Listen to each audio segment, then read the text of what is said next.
प्रिय छात्रों, हमारा चैप्टर चल रहा है ठोस अवस्था। उसी को आगे बढ़ाते हैं। तो देखिए, पहला हेडिंग है समन्वय संख्या, उप सहसंयोजन संख्या, कोऑर्डिनेशन नंबर।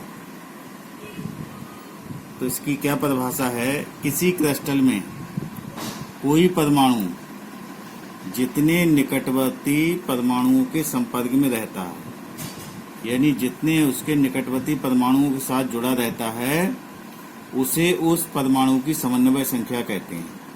यदि कोई परमाणु अपने निकटतम 4 परमाणुओं से जुड़ा है तो उसकी समन्वय संख्या 4 होगी। 6 से जुड़ा है उसकी समन्वय संख्या 6 से हो जाएगी। 8 से जुड़ा है तो 8 हो जाएगी। 12 से जुड़ा है तो 12 हो जाएगी। और उपसहसंयोजन संख्या जितनी अधिक होगी, क्रिस्टल उतना ही अधिक क्लोज होता है। विभिन्न क्रिस्टलों के में सामान्य पाए जाने वाली उपसहसंयोजन संख्याएं 4 होती है, 6 होती है, 8 होती है तथा 12 होती है। अब देखिए, हम निकालेंगे निकटतम परमाणुओं की दूरी d, त्रिज्या r तथा एकक सेल की भुजा a के बीच संबंध निकालेंगे। निकटतम परमाणुओं की दूरी है d, त्रिज्या है गोले की r और एकक सेल की भुजा है a। ये फार्मूले याद रखिएगा, इन पर आधारित संख्यात्मक क्वेश्चन होंगे कल। पहला है सरल घनीय संरचना। अगर है तो सरल घनीय संरचना में क्या होता है? परमाणु जो होते हैं कोनों पे होते हैं, सभी 8 कोनों पे परमाणु उपस्थित होते हैं, तो इनकी समन्वय संख्या 6 होती है। इसका मतलब हो गया कि इसमें प्रत्येक परमाणु अपने निकटवर्ती 6 परमाणुओं के संपर्क में होगा, तो इसकी समन्वय संख्या 6 हो गई। अगर उसकी संरचना पता है तो समन्वय संख्या उससे भी ज्ञात हो सकती है। यदि एकक सेल की भुजा की लंबाई a हो, ये भुजा की लंबाई a है, तो समीपवर्ती परमाणुओं के बीच की दूरी भी a होगी। यहाँ से यहाँ तक की दूरी a है, भुजा a है, तो दूरी भी d हो गई, यानी d बराबर a हो गया। और परमाणु की जो त्रिज्या होगी वो उनके बीच की दूरी की आधी होती है, क्योंकि ये ऐसे करके जब बड़ा करके इसे बनाएंगे तो एक दूसरे को ये स्पष्ट करेंगे, तो इसकी आधी त्रिज्या होगी। यहाँ पर अगर हम बनाएंगे तो ये जो है उसको कंजेस्टेड हो जाएगा, ऐसे करके ये परमाणु दोनों एक दूसरे से जुड़े होंगे, तो इसके बीच की दूरी जो है, परमाणु के बीच की दूरी उसकी त्रिज्या की आधी होगी। तो r बराबर d/2, d a के बराबर है तो a/2 होगी। तो ये फार्मूला आपको याद रखना है। ये 2 चीज़ें आपको याद रखनी है, हर एक में 2 चीज़ें याद रखनी है। फलक केंद्रित घनीय जालक है। फलक केंद्रित में क्या था? जिसके कोनों पर एक एक जो है परमाणु उपस्थित होता है, 6 फलक हैं, उन पर भी एक एक परमाणु उपस्थित होता है, वो फलक केंद्रित कहलाती है। इनकी समन्वय संख्या 12 होती है। तो एक परमाणु अपने निकटतम 12 परमाणुओं के संपर्क में रहता है, उसकी समन्वय संख्या हो गई 12। तो अगर कोई जो है फलक केंद्रित घनीय जालक है तो उसकी समन्वय संख्या 12 है, याद रखिए। यदि एकक सेल की भुजा की लंबाई a हमने मान ली, समीपवर्ती परमाणुओं के बीच की दूरी d बराबर, ये बच्चों हमने ये यहाँ से इसको मिला लिया, यहाँ से इसको मिला लिया, हमने यहाँ पर डायरेक्ट लिख दिया है। बीच की दूरी जो हमने यहाँ पर निकाल के जो है यहाँ पर लिख ली है डायरेक्ट। आप इसको फार्मूले के रूप में याद रखिए। पाइथागोरस प्रमेय इसमें लगती है, उसके माध्यम से ये निकल के सब चीज़ें आ जाती हैं। तो आप फार्मूला केवल याद रखिए, प्रूफ करने को फार्मूला नहीं आएगा। बीच की दूरी d बराबर होती है भुजा की लंबाई बटे √2। परमाणु की त्रिज्या d की आधी होती है। परमाणु की त्रिज्या हो गई r बराबर d/2 और d का मान है a/√2, तो r बराबर हो गया a/2√2। इन फार्मूलों को याद रखिए, ये संख्यात्मक क्वेश्चन में भी आएंगे और आगे भी काम में आएंगे, ये जब हम जो है आगे फार्मूले बताएंगे तो। अब दूसरा है अंतः केंद्रित घनीय संरचना। अंतः केंद्रित घनीय संरचना होती है जिनके 8 कोनों पर इलेक्ट्रॉन होते हैं उपस्थित, और एक अंता केंद्र में इसके बीच में अंदर घुसा हुआ होता है, ऊपर सतह पर नहीं होता। ये होती है अंता केंद्रित घनीय संरचना। तो एकक से इसकी समन्वय संख्या 8 होती है। इसका मतलब जो निकटतम कोई परमाणु अपने निकटतम 8 परमाणु से जुड़ा होता है, तो समन्वय संख्या 8 हो गई। यदि एकक सेल की भुजा की लंबाई a हो तो समीपवर्ती परमाणुओं की दूरी d बराबर, अब ये समीपवर्ती परमाणुओं की दूरी हम जो है यहाँ से ये निकाली, यहाँ हमने डाला, इसको मिला दिया और एक यहाँ पर लाइन खींच दी, पाइथागोरस प्रमेय लगेगी तो ये निकल के आ जाएगा d का मान, d बराबर a√3/2। परमाणु की त्रिज्या होती है d की आधी, तो नीचे 2 से और जो है गुणा हो जाएगी, तो a√3/4 हो गई। तो ये 2 फार्मूले इसके याद रखना है, इन पे संख्यात्मक क्वेश्चन आपको मिलेंगे।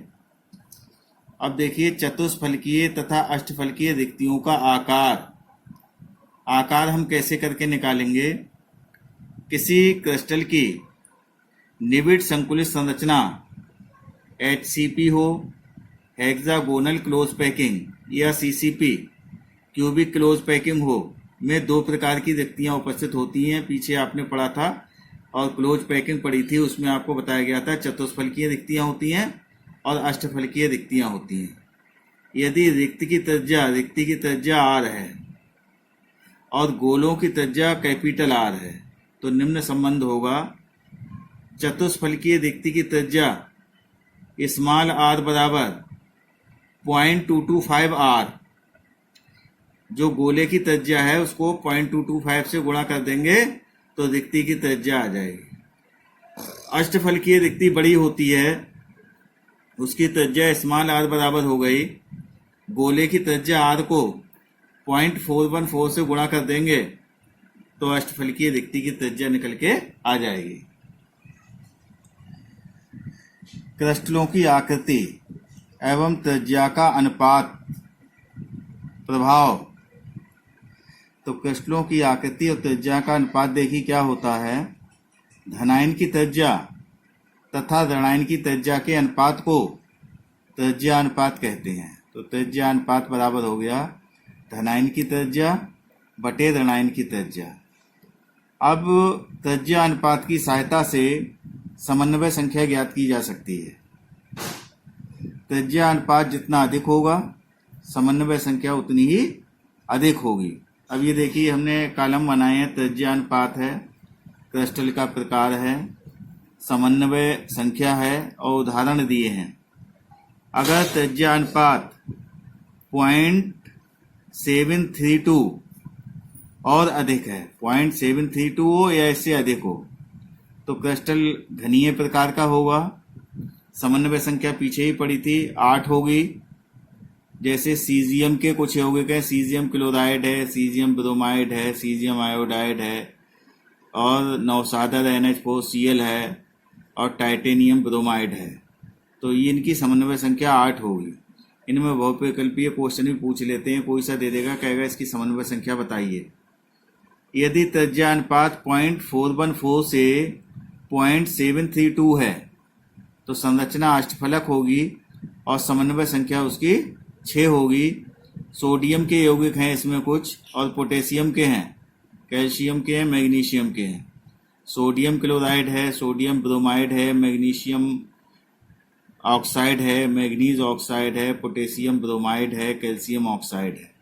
इनकी समन्वय संख्या 6 होगी। तो पूछेगा NaCl की समन्वय संख्या बताइए, तो 6 हो गई। अगर इनकी त्रिज्या अनुपात 0.225 से 0.414 है तो चतुष्फलकीय आकृति होगी और उसकी समन्वय संख्या 4 होगी। तो जिंक के कुछ यौगिक हैं, कॉपर के हैं, जिंक सल्फाइड है और ये जो आपका क्यूप्रस क्लोराइड है, क्यूप्रस ब्रोमाइड है, क्यूप्रस आयोडाइड है और ये बेरियम सल्फाइड है और ये है आपका मर्क्यूरिक सल्फाइड। इनकी समन्वय संख्या 4 होगी, आकृति होगी चतुष्फलकीय। और ये त्रिज्या अनुपात अगर हमें पता हो तो इसकी सहायता से हम ये चीजें ज्ञात कर सकते हैं। आगे है संकुलन क्षमता। संकुलन क्षमता में देखिए संकुलज प्रभाव देखिए पहले।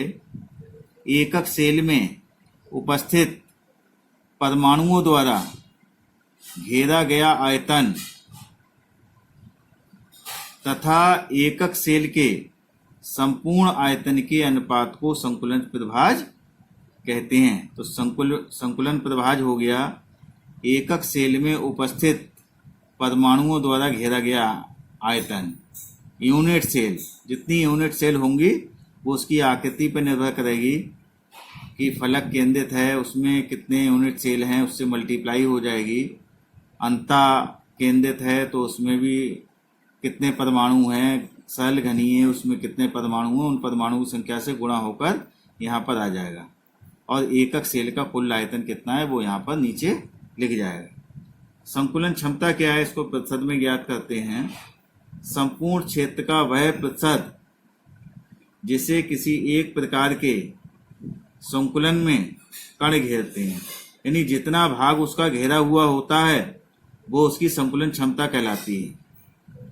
निकालते हैं संकुलन क्षमता। एकक सेल में उपस्थित परमाणुओं का आयतन गुणा 100 बटे एकक सेल का कुल आयतन, गुणा 100 कर देंगे तो ये जो है आपकी प्रतिशत में निकल के आ जाएगी मात्रा। अब इसका अलग अलग निकालते हैं हम। सरल घनीय संरचना में संकुलन क्षमता की गणना करते हैं। तो देखिए भुजा की लंबाई हमने a मान ली और गोले की त्रिज्या r मान ली। अब जो अभी हमने पीछे पढ़ाया था आपके लिए, जो त्रिज्या और भुजा में संबंध है वो यहाँ पर आपको आना चाहिए। तो सरल घनीय में r बराबर थी, त्रिज्या बराबर थी भुजा की लंबाई बटे 2, यानी a बराबर 2r लगा देंगे हम यहाँ पर। तो एकक सेल का आयतन होता है a की घात 3 भुजा की घात 3, भुजा कितनी है 2r की घात 3 हो गया, या इसका 3 बार गुणा कर देंगे तो 8r की घात क्यूब आ गया। एक गोले का आयतन होता है 4/3 पाई आर क्यूब, ये फार्मूला है। संकुलन क्षमता, इसमें हमने फार्मूला लगा दिया। संकुलन क्षमता एकक सेल में उपस्थित परमाणुओं का आयतन।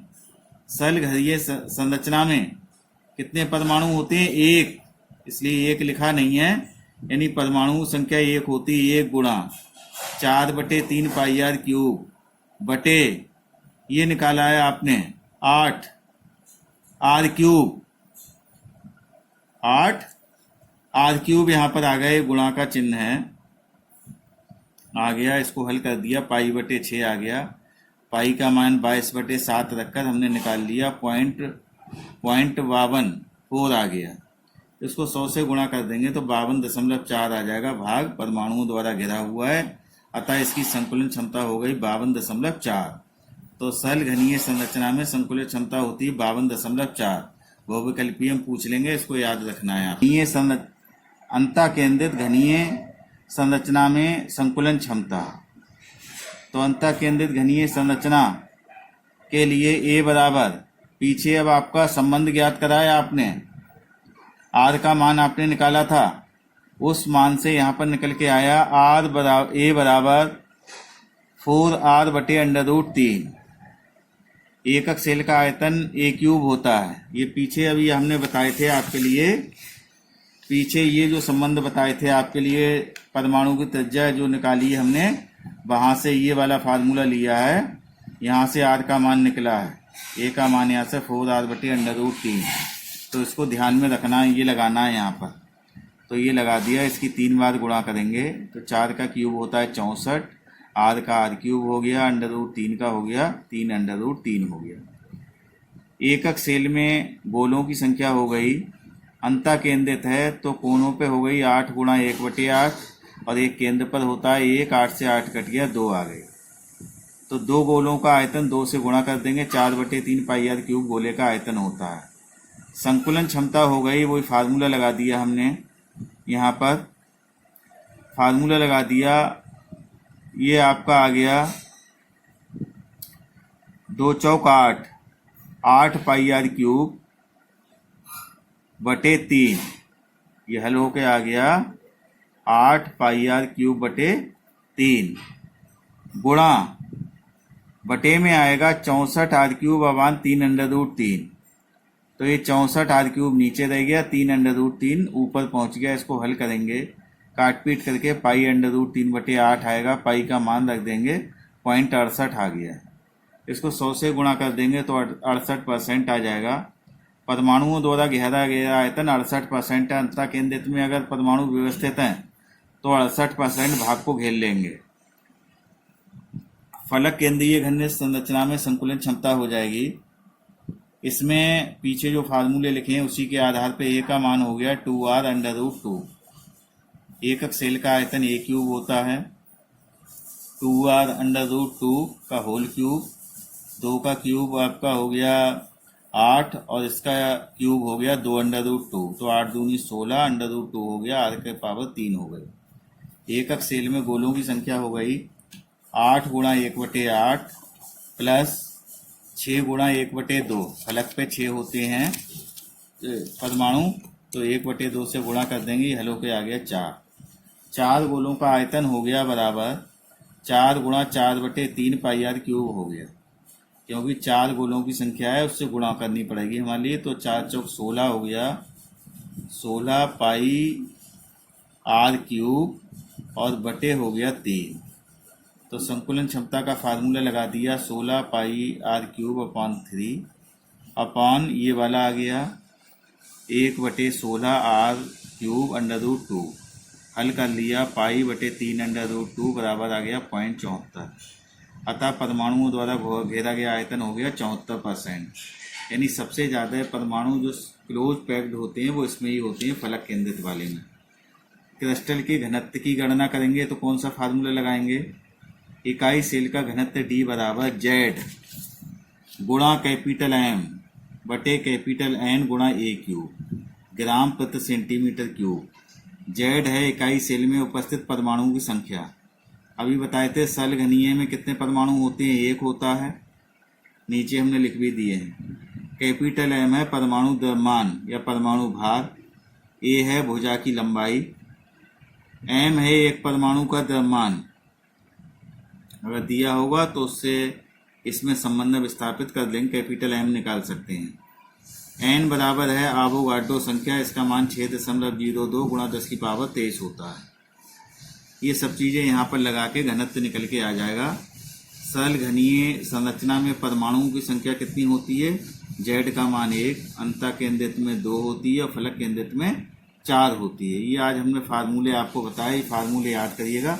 कल इन पर आधारित हम संख्यात्मक क्वेश्चन बताएंगे।